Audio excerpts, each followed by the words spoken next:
Welcome back to Day 2 of the 2021 Texas Workforce Commission Virtual Forum.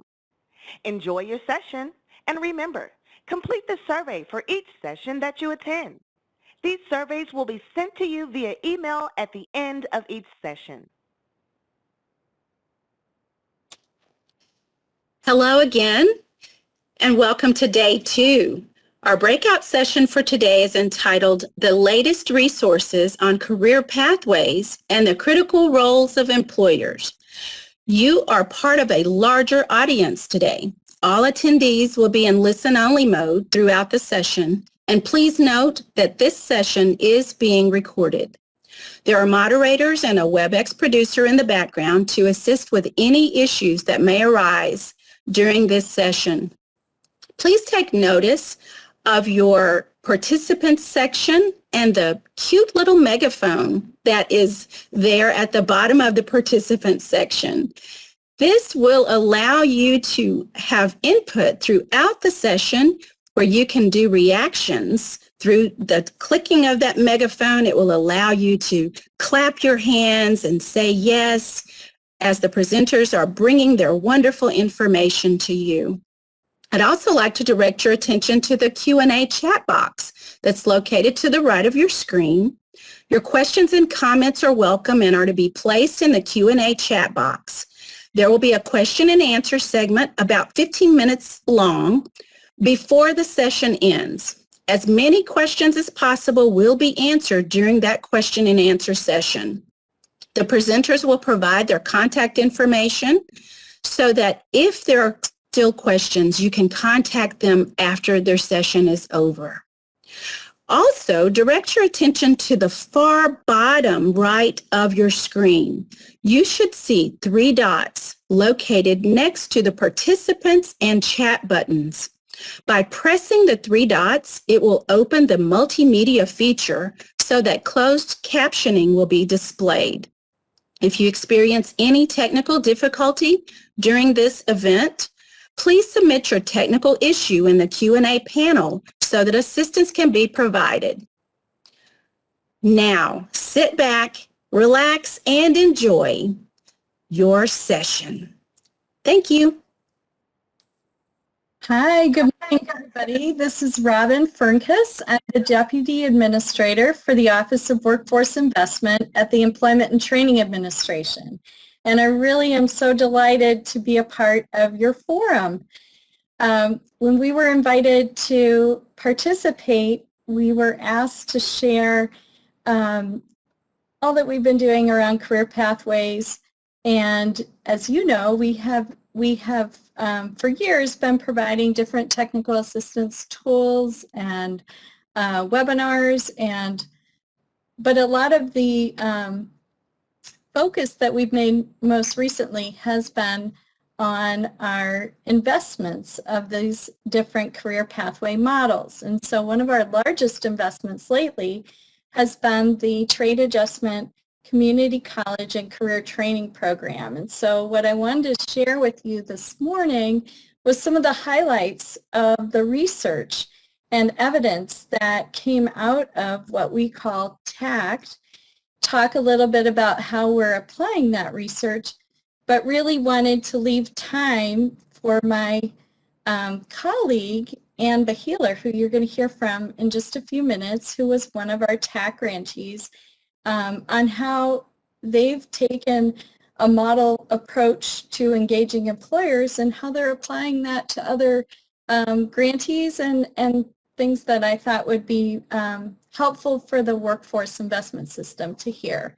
So just a reminder, TACT, for those of you who may either have heard of this or haven't heard about it in a while, it was about a $2 billion investment in building the capacity of community colleges, really to help them respond to economic downturns and prepare workers for a future in which post-secondary education and credentials are a necessity. And so there were about 257 grants over 4 years. And one of the, if we go to the next slide, we can talk about, this is one of the, probably the I won't say the most studied, but it is one of the biggest bodies of evidence that the Department of Labor has generated for one particular grant program. And so for this grant program, we had third-party evaluations for several of the grants in each of the rounds.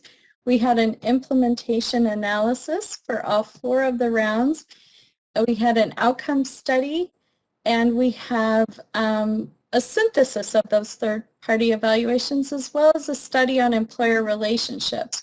So you're going to notice my slides are pretty dense, and I'm not going to read through all of the slides. We'll keep this pretty high level, but I will point out a few key things, and then if you want to go back and read the slides, or if there's something that I glossed over on a slide that you want to ask about, feel free to do that. But one of the things, or the area that I'm going to focus on this morning, is really, what did we learn about career pathways? And one of the findings here, if you go to the next slide on our key, we're on there, our key systems change implementations. Really, in building the capacity, what we were looking for were several systems changes, and one of the systems changes was about building career pathway systems. And we focused on stacked and lattice credentials, transfer and articulation agreements, instruction redesign, as well as supports for the participants. And it appears that the combination of all those things did improve the educational outcomes for the participants. So it really did help them either stay in their training programs, or it helped them not only stay in, but complete their training programs and get their credential. So this was really key because we were working, a lot of the tech grantees were focused on adult learners. So this has a lot of implications for our WIOA training programs, especially working with our community college partners. So if we go to the next slide, just so we're clear about what we focused on as a sort of definition here for community colleges. This is this slide came from our study, or one of the briefs on building career pathway programs and systems, and this was insights from our round 4. And this slide here, or this illustration, really does show you that the definition that we were using, looking for articulated education and training steps between occupations in an industry sector, and looking at how an individual has several opportunities to enter and exit the training at various levels, and that they can progress to the next level, which would enable them to advance over time to higher skills and recognize credentials and hopefully better jobs and higher pay. The definitions that we used were aligned with the Workforce Innovation and Opportunity Act, and so several of these findings here are things that would be applicable. So a moment ago I was explaining that we did see across the board that this did have some positive impacts for the educational outcomes, but really where we did also see that while that it was 83% found positive effects on education outcomes, that a majority also found positive effects on the employment and earnings.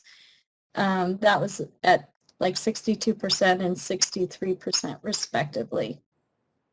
So if we go to the next slide, I think I'm one ahead. So that's the diagram I just explained. And so if we go to the next slide, this starts to talk about some of our findings for those synthesis of the evaluation reports.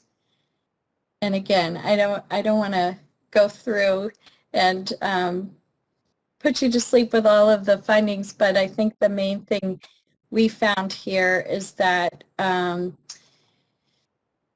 while what we were trying to really tease out is what was really impactful for helping people complete the training programs, but what was also helpful for them to achieve higher employment outcomes. And so we got some mixed results there, and I think part of it was that the findings showed that we probably could improve some of the connection to the local labor markets, and we can talk about some of the strategies that the grantees took to do that. And Anne has a terrific model, and I think she can talk about those strategies, but also some of the weaker impacts we think were attributable to a shorter follow-up period, and that definitely has a greater impact or effect on the employment impact estimates than the educational ones.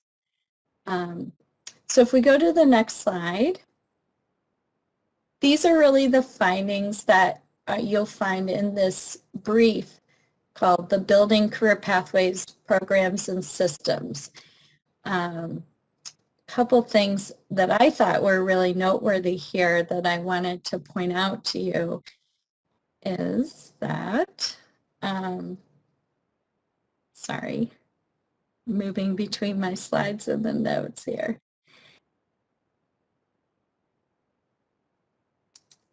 So the survey data and the examples from the third-party evaluations really suggest that industry partnerships and expanded, more institutionalized career pathway offerings and credentials really had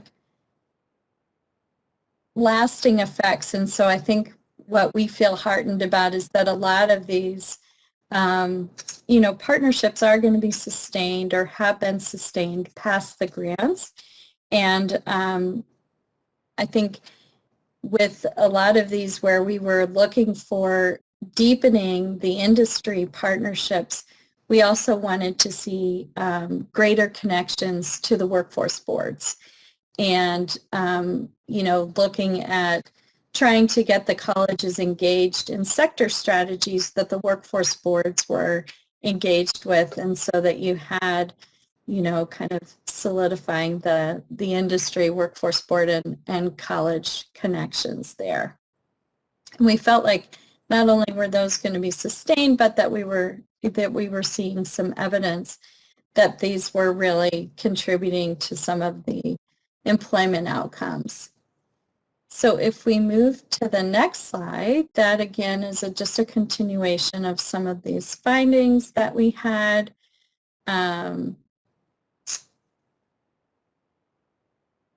Again, one of the brief also found that states with fast career pathways or sector partnership experience, have found it easier to build or expand on their career pathway systems with TACT. And so again, it's like a lot of these things are mutually reinforcing.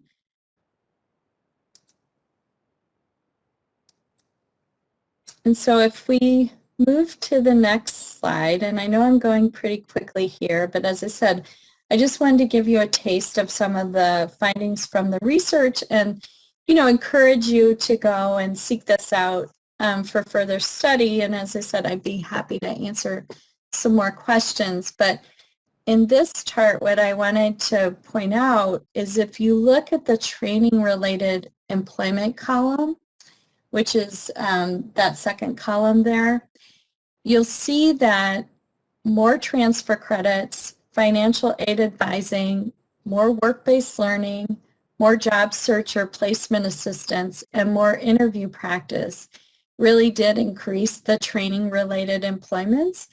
And I know that those are a lot of strategies that our workforce boards, do try to invest in, and just wanted to say that, that we saw evidence that those strategies really do achieve results. And finally, if you look at the next slide, we did have with Lumina Foundation funded an additional study that was beyond the research that the Department of Labor had invested in with New America Foundation and Bragg Associates. This was a meta-analysis of all the third-party evaluations, and key here were that participants were twice as likely to complete their programs and attain credentials, as their comparison students, and that they were approximately 25% more likely to be employed or receive wage increases as their comparison students. So a lot of the common types of interventions that contributed to these results were looking at career pathways with stacked and lattice credentials, prior learning assessments, which we know were really critical for our adult learners in particular, to give them credit for things that they had already learned in the workplace or prior, educational experience they had had.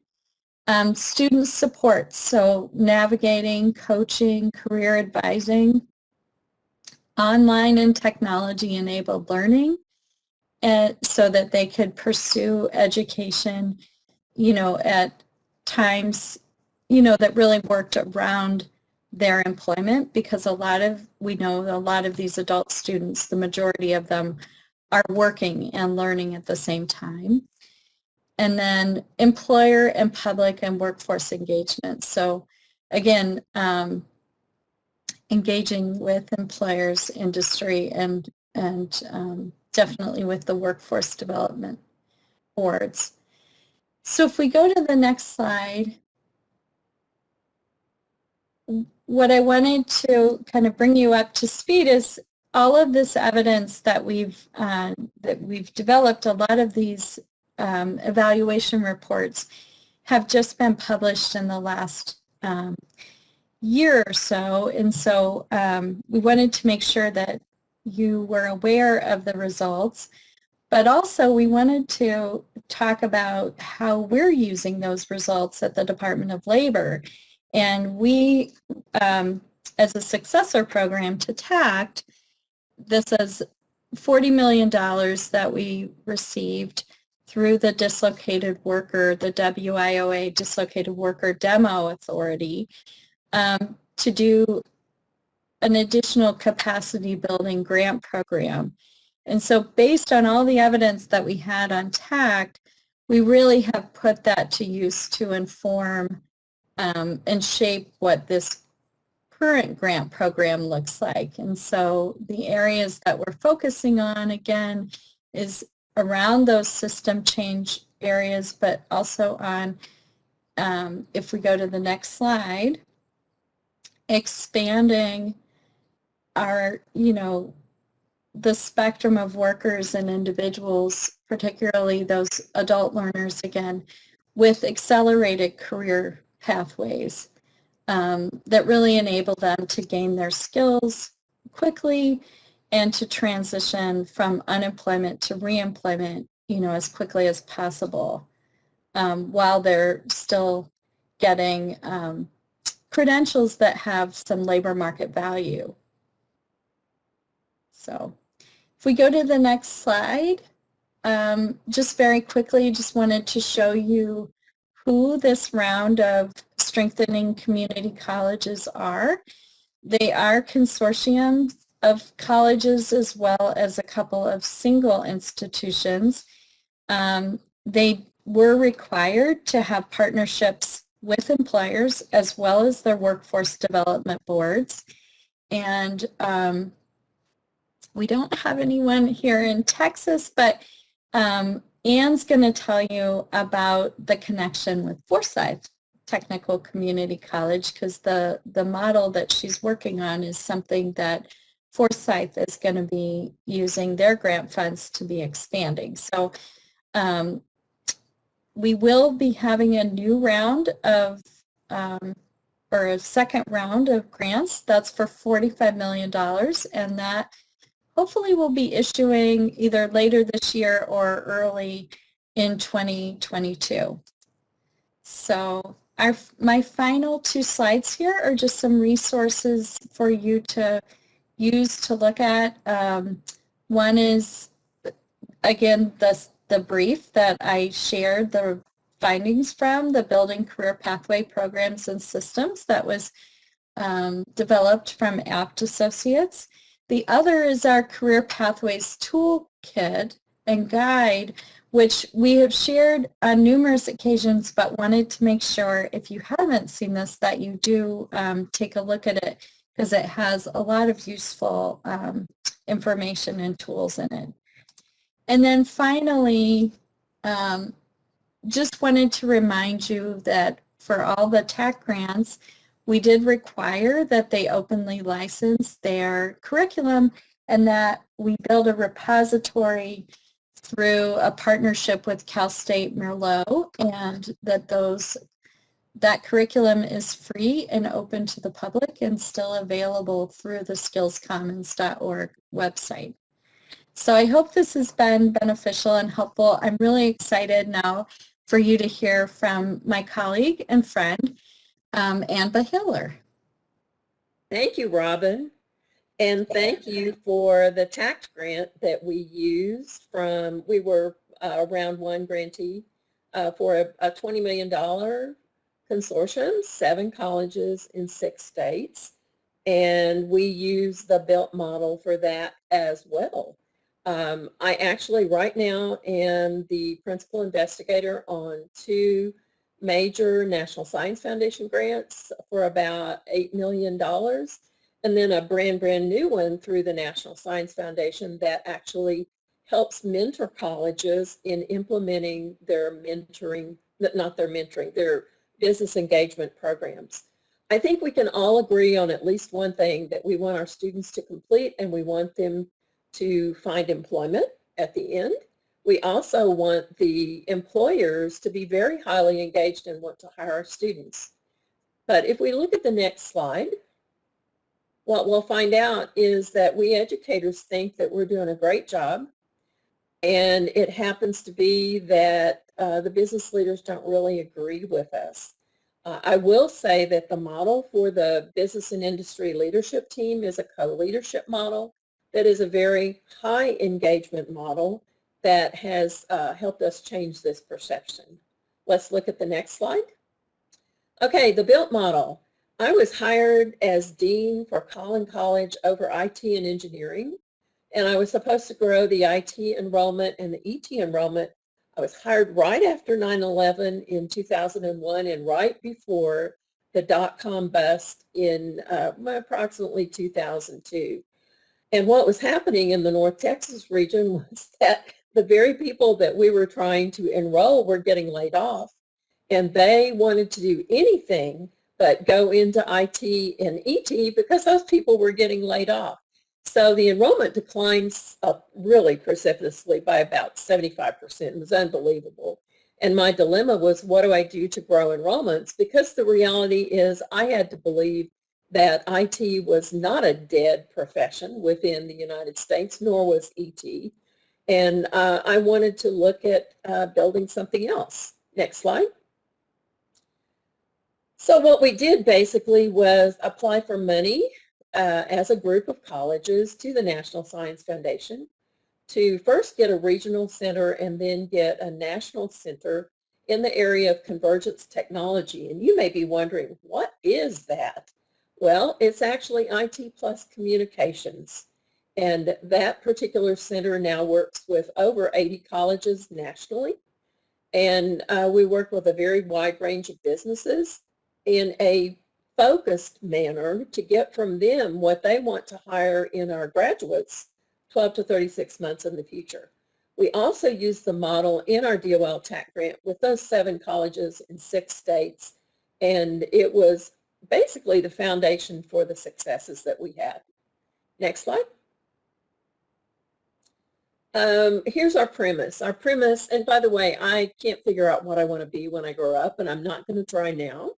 But the reality is that I have been in corporate America. I've been an entrepreneur, and I've also been in academia. And my love is in academia, so that's probably where I'm staying for the rest of my career. But I do know, or I do believe, that employers know better than we educators what knowledge, skills, and abilities they want the right skills job candidates to have, both now and in the future. And you're going to see as we go through this, and I'm going to emphasize the word future, because we educators take a little while to address the changes that the employers want in our curriculum. And I will also say that our business advisory councils are often considered to be rubber stamp groups. They come for a meeting once a year or twice a year. They meet with faculty. Faculty tell them what they're doing. They eat the chicken dinner or the breakfast, and they go away. And sometimes what they advise is kind of ignored. I know that does not apply to all business advisory councils, but I will say that that is a perception that is out there. I will say also that putting employers in a co-leadership, co-ownership role makes sense, that that's going to increase their engagement, and it's going to help the college programs be more responsive. Next slide. This is the most important slide of everything I'm showing you. These are the essential elements for the business and industry leadership team model. The business subject matter experts, and that's an important phrase also. Subject matter experts need to co-lead programs, not whole departments like all of IT or all of manufacturing, but specifically programs like welding, like networking and cloud, like cybersecurity, via quarterly meetings, and that's a little bit different too. I'll explain why in a minute. We have an organized, structured, repeatable process for them to prioritize the knowledge, skills, and abilities that they want to hire 12 to 36 months in the future. Their crystal ball is far better than ours, not necessarily without a little bit of cloud in the crystal ball, but nevertheless, it is good intelligence for us to use in designing our programs. The process, by the way, originated in the U.S. Air Force, and it is a process that we have refined over really the last 20 years. We also want our business subject matter experts to predict the labor market demand. We all know that there are lots of places to get labor market demand information, but ultimately I will allege that hiring is mostly local and involvement with colleges is mostly local. So we want to hear from the people around the colleges, or at least in the market that we're working with, to talk about the labor market demand.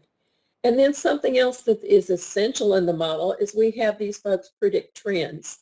That's what most of the meetings focus upon, and that is trends in the industry that we are addressing, so that we have a prayer of getting ahead of the game. Then we want the faculty to take the results of the prioritized KSAs and cross-reference them to curriculum, figure out the gaps, update curriculum, and provide feedback back to the businesses. And part of that feedback may be that the businesses, and by the way, business, industry, employers, I use all of those interchangeably. I apologize for that if that is annoying, but nonetheless, that's the case. We want to also provide feedback, though, to these employers about anything that they really want that we don't seem that we can do. And you might say, well, what could that be? Well, it could be that they want something that requires a lot of equipment purchase, and maybe the college can't do that. Or it could be that they want to teach something that is emerging, and we don't have any instructors who can do it. And in that case, the faculty and the businesses problem solve together and figure out how to address the business need. Excuse me, next slide. As I said, it is a co-leadership model. This is the way we used to meet together. Boy, I do remember those days. The employers are around the U. I'm up there facilitating. The faculty are in the room as well. I would also caution you or draw your attention to that little round black item on the middle table. That is a conference phone that allows people to participate when they can't physically come to the campus. And I have to say that we have continued to do our built process without a hitch. In the COVID environment, we've just shifted everything to being via our Zoom meetings. I will say that the employers report that they're really likely to hire graduates from our program, and they do. The ones that they have had curricular leadership for, and it kind of makes sense if you think about it. If they co-own the program, then they're going to believe in the program and at least give our graduates an interview. Also, the employers say that they will do the co-leadership role if their time is respected. The fact that we provide them feedback is extremely important because they consistently understand that we really are using what they learn. And Robin mentioned Forsyth Tech. Yes, we are working with Forsyth Tech. I actually gave input into their grant proposal, and they are implementing the BUILT model for all their career and technical education programs because of the good results that they have gotten from their pilot. Next slide. This is a very dense slide, and I'm not going to go into great detail, but this comes from our chairperson, Matt Glover. Excuse me. He is the CTO for a company called Lavelle. He created this slide and the next one during our TAC days, and he's basically showing you on this slide the difference between how he perceives an advisory council and a BILT. The BILT is actually industry-led, not just advice, because he says advice can be ignored. And the KSAs, he says they're required. They can't be totally required, but they are required to be considered at least. If the employers vote on the KSAs and prioritize them, then it's very important that they actually be considered by the colleges. The curriculum in TAC days needed to be recognized by an industry group. We had a national BILT, and they recognized a lot of curricular programs. And they were a tough group to get through. They would actually make the colleges change their programs to make them more responsive to their need.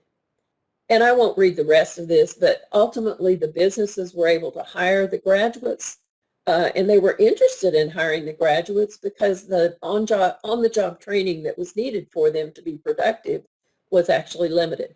Next slide. I think we all agree that we want our students to become employees. We also, I think, can agree that our professors truly want to teach the most relevant things, but in the industries where change is rapidly occurring, it's very difficult sometimes for the professors to stay abreast. And by working with the BILT group, they are able to do that. And the business leader really does want the employees coming from our colleges, almost all of the areas that are involved in technician education have lots of openings that are difficult to fill. So it's important for us to align what we're doing with what they're doing or what they're needing so that our graduates can be hired. Next slide. Now, meetings. We don't just meet once or twice a year. This is a high-touch activity, and it's also built around building strong relationships. We have people on our BILT team that I've been working with for 16 years, since the days of our first regional. And as long as they still find it valuable for them to be there, we're certainly finding their input valuable to us. So what we do is we hold a KSA analysis meeting once a year. It's always been held in a hybrid mode. And we now have an electronic voting process. In that picture of our meeting that I showed you just a while ago, you will probably remember that some of the employers had their hands up. Well, we used to count the votes manually, but now we have electronic means for doing that and for showing not only the average of the votes, but the distribution of the votes to the group to fuel the discussion. The work that we do is highly dependent on the actual prioritization votes, but it's even more dependent on active discussion among the people that are involved. And then the trends meetings are at least 2 or 3 times a year, usually an hour to an hour and a half, and they are incredible. The employers are always basically primed to share what they see as trends in the marketplace.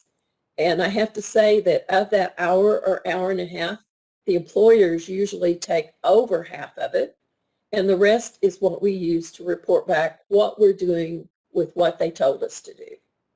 And our emphasis is on enlarging the pipeline of right-skilled workers, and I will say that it's working. Next slide. Who benefits? Everybody. The employers have more qualified candidates to choose from. The students are prime candidates for the jobs that are there, and they're well qualified for them.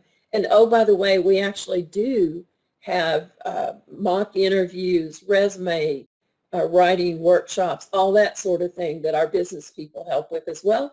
And that happened as a result of the money that we had from the tax grant to be able to implement those sorts of services on our campus. I want to say now that the career coach approach that we had during our tax grant has actually been sustained, and it's actually been enlarged to cover all of our technical programs in the entire college. Also, faculty have more knowledge. They know not only what to teach, they know the employability skills that their students need to have to be prime candidates for getting the job and keeping the job.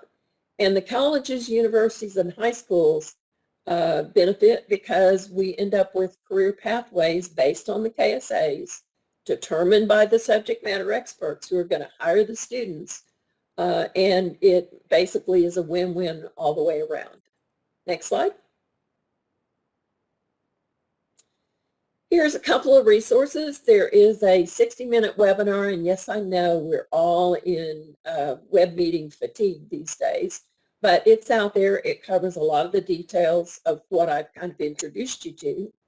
And I think I mentioned that we have recently been funded for a new grant, and we're calling that Pathways to Innovation, whereby educational institutions can actually drive their innovation through built teams for each of their programs.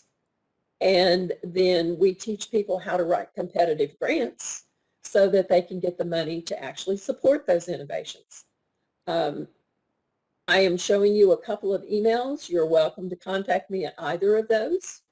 We are offering education for colleges across the nation, and be very interested in talking with you as representatives of the workforce boards. Next slide.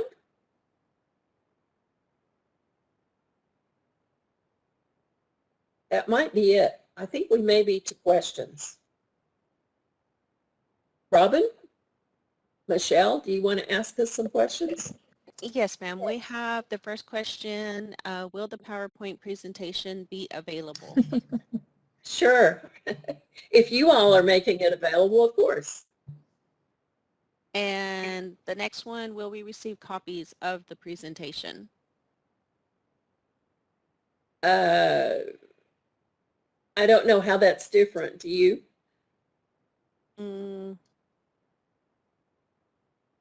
I think PowerPoint. they're virtual, so yeah, Yeah, I don't know why not. yeah. And you're recording this. Are you making the recordings available?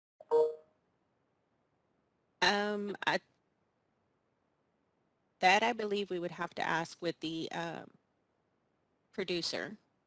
Sorry, I shouldn't ask that. I shouldn't ask a question I don't know the answer to, but I'm happy to share anything you like. In fact, I have a lot more resources on the built, and I am very happy to share those as well. Just contact me via one of those emails. Each session is supposed to be recorded and will be available after the forum. Okay. Okay, and if there are any other questions, y'all can go ahead and enter those into the Q&A panel, and we can have either Robin or Ann answer those for you. We were hurrying to make sure we had room for questions.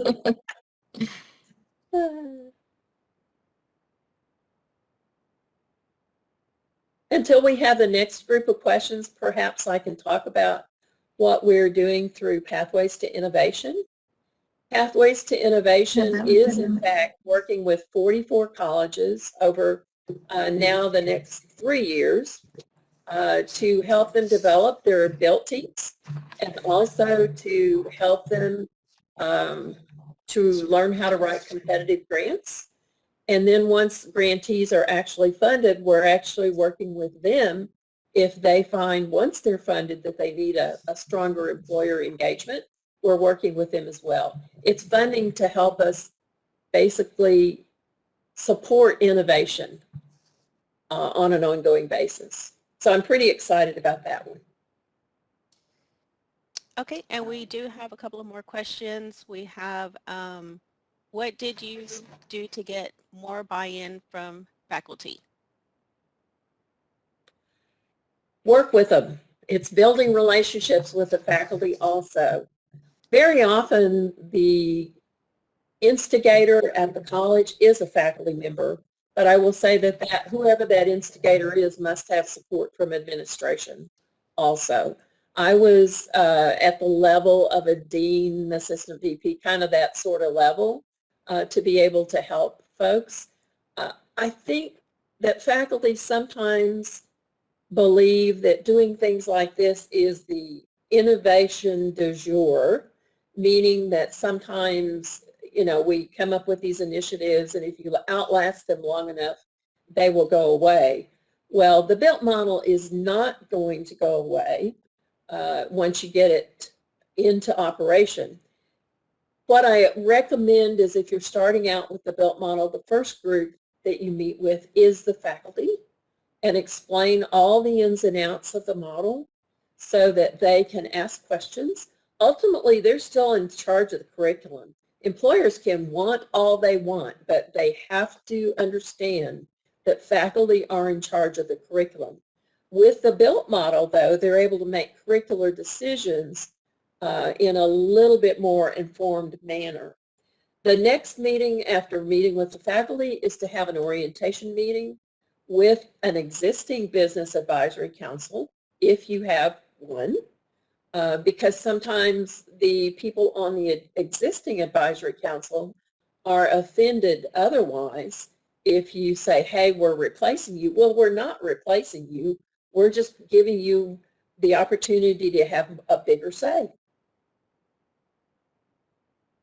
Oh, and I'll say one more thing about the faculty. Sometimes I've been approached by colleges to help them implement on the entire CTE span of degrees and programs at their college. Florida State Jacksonville, the whole college is implementing it for their CTE. And I have to say that some people are hesitant. Sometimes the faculty are very hesitant. But to a meeting, I've never had a situation where after the meeting with the business and industry leadership team group, I've never had a situation where the faculty are anything more than very positive about it because they realize it sets up an opportunity to have both quantitative data and qualitative discussions with the business people, and that informs the curriculum. Okay, and then I have another question. What's the real-time commitment for, is it built or belt? Built. And then, okay, there's a comment saying that you make it look so easy. Oh, it's not easy. I don't mean to say it's easy. Actually, I probably do mean to say it's easy, but it requires gentle pressure relentlessly applied, and it takes a while to build it. We have about 100 on our built team right now. Maybe 30 or 40 are active, but again, we're national. We're not just for one college. That's a very different thing. The time commitment for the KSA meetings, 2.5 to 4 hours, and that depends on how complex the program is that's being addressed. And then the trends meetings are about an hour, maybe an hour and a half each. So let's see, 3 times 1.5 is 4.5 hours. Plus, so it's like 6 to 8 hours a year. But I will say that we often have very active built members that get overcome by events of the day. The most important meeting is the KSA meeting, and they really try very hard to come to that. If they have to miss a trans meeting, it's not a big deal. The most important thing in recruiting a built member is to basically explain to them the value to them, their value that they can receive from spending this much time helping with the programs. I call that the with them, the what's in it for me from the viewpoint of the business people. And I'm happy to talk to you more. It requires several things to get this going. It requires a real commitment to get it going, but it's really not hard. It's just a lot of steps in thinking that goes into preparing a value proposition.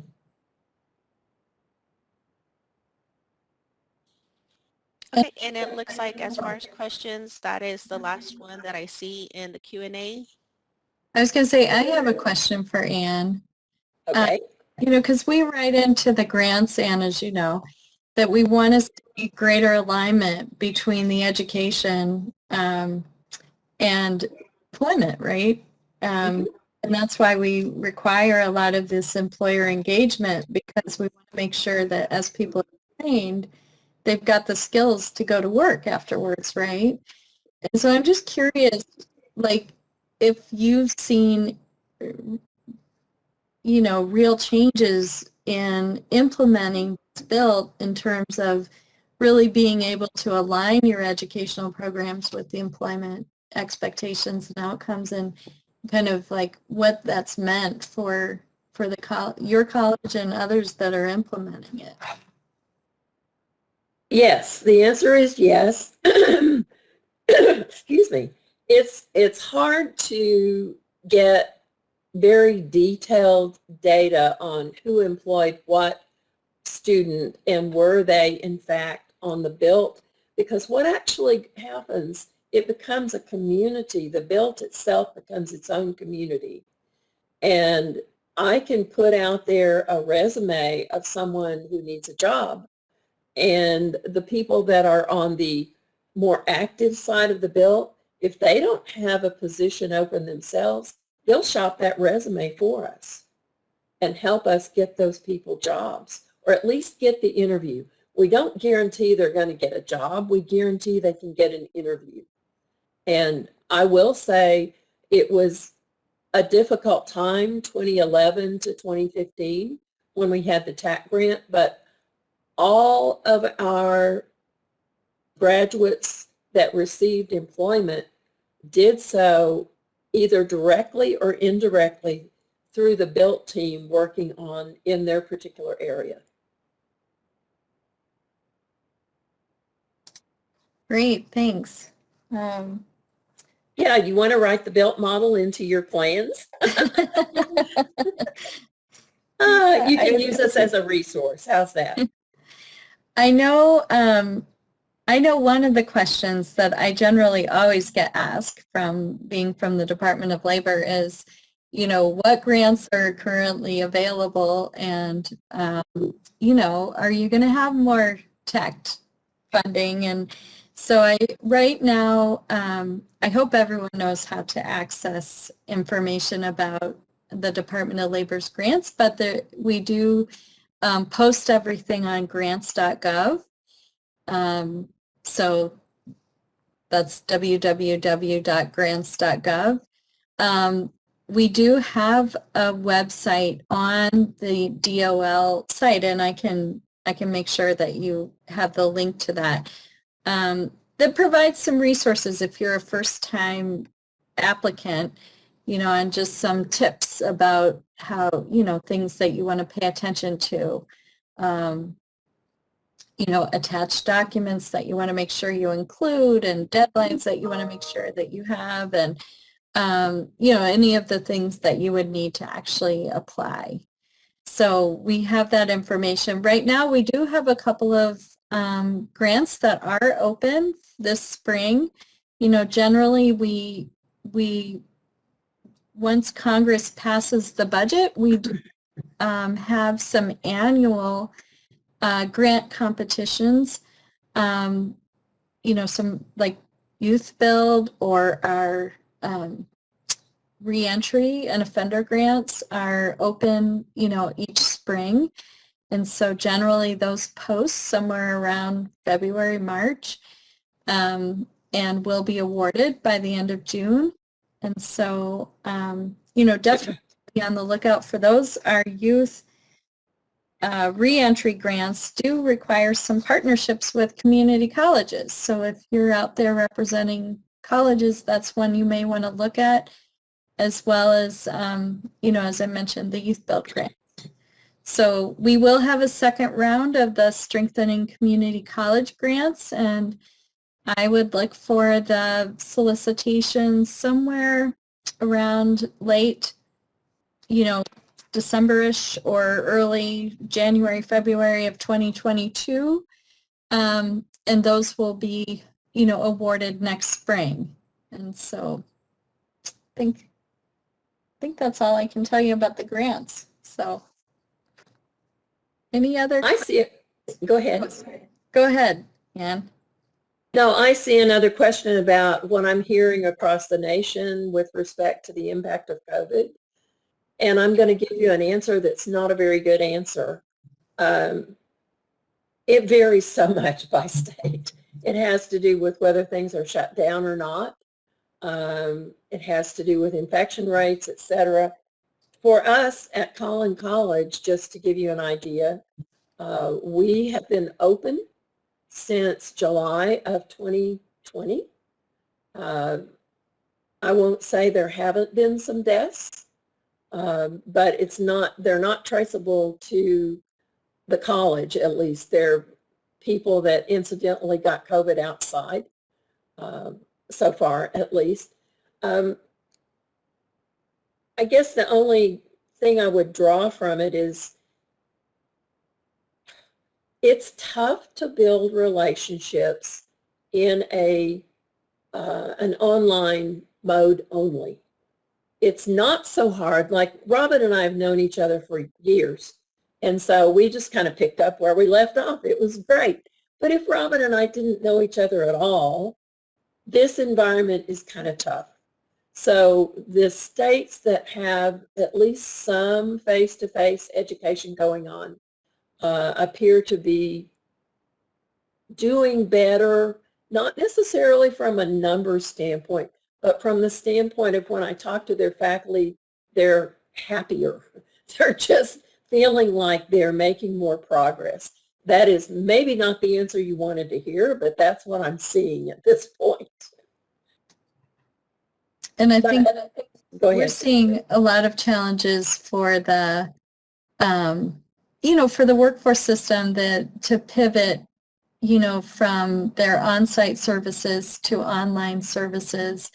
And, there's been a lot of creativity around that department, along with, I know several other organizations, national organizations has had, some webinars and things on that topic itself. But we're definitely open to hearing from all of you on needs that you may have about additional technical assistance or, resources you may need in terms of, I think what we've observed, as Ann was saying, that a lot of people kind of pivoted very quickly to doing everything online and then, realized that maybe, maybe taking this hybrid approach as it was safe to do that was more advantageous for the participant services. And I think that that's true on the educational front. It's also, I think, true, in providing employment and career services too. So. Robin, I'll also mention that I was an advisor, basically, on a Department of Labor apprenticeship grant that the college had. And one of the things we ran into was for apprenticeships or even internships, the businesses, they didn't know what they were doing during COVID. They didn't know whether they were going to open up. They didn't know if they were going to do everything remotely. And they were very, very hesitant to hire an intern or an apprentice under those circumstances.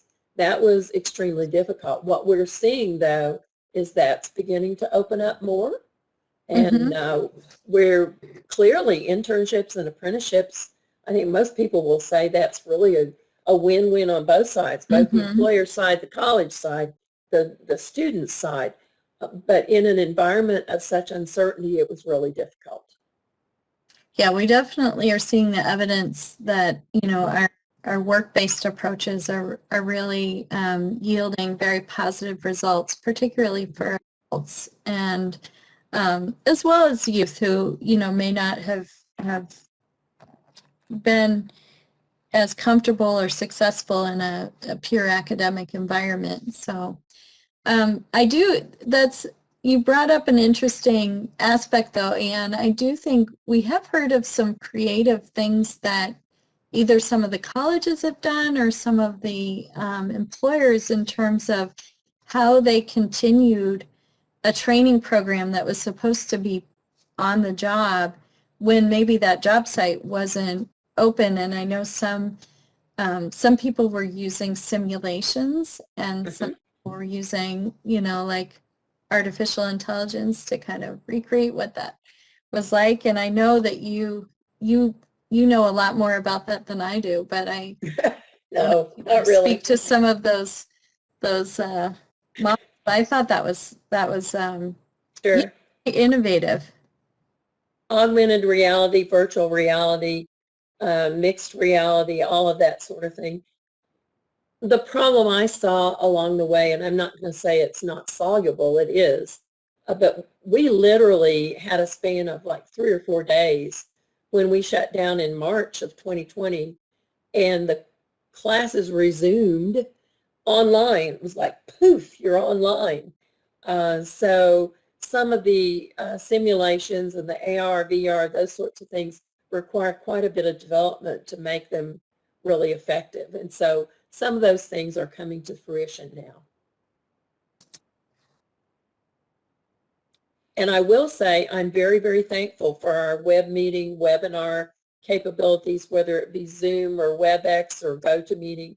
It's kind of a love-hate relationship because most of us have been spending lots of our time on these meetings. I mean, I love presenting to this group. It's fabulous.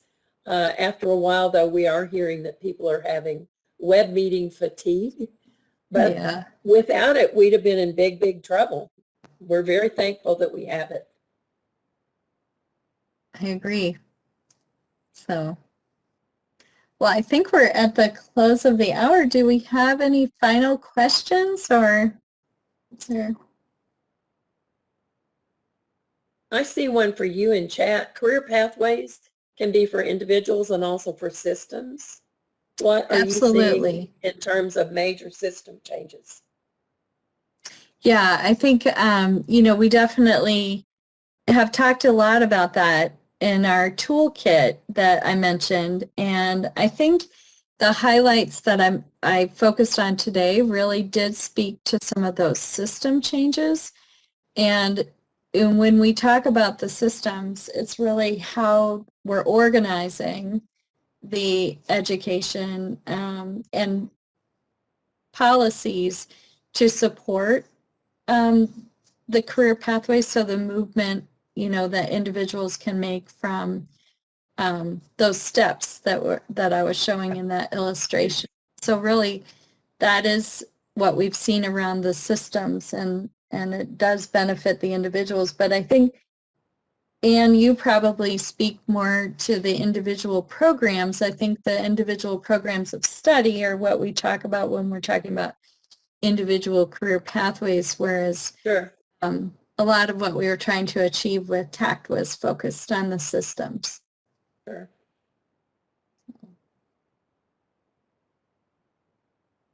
Well, I'd like to thank you for allowing me to present and invite anyone and everyone to email me with your questions that you think about after this. And remember that we're available to help. So please talk to your educational institutions and your employers.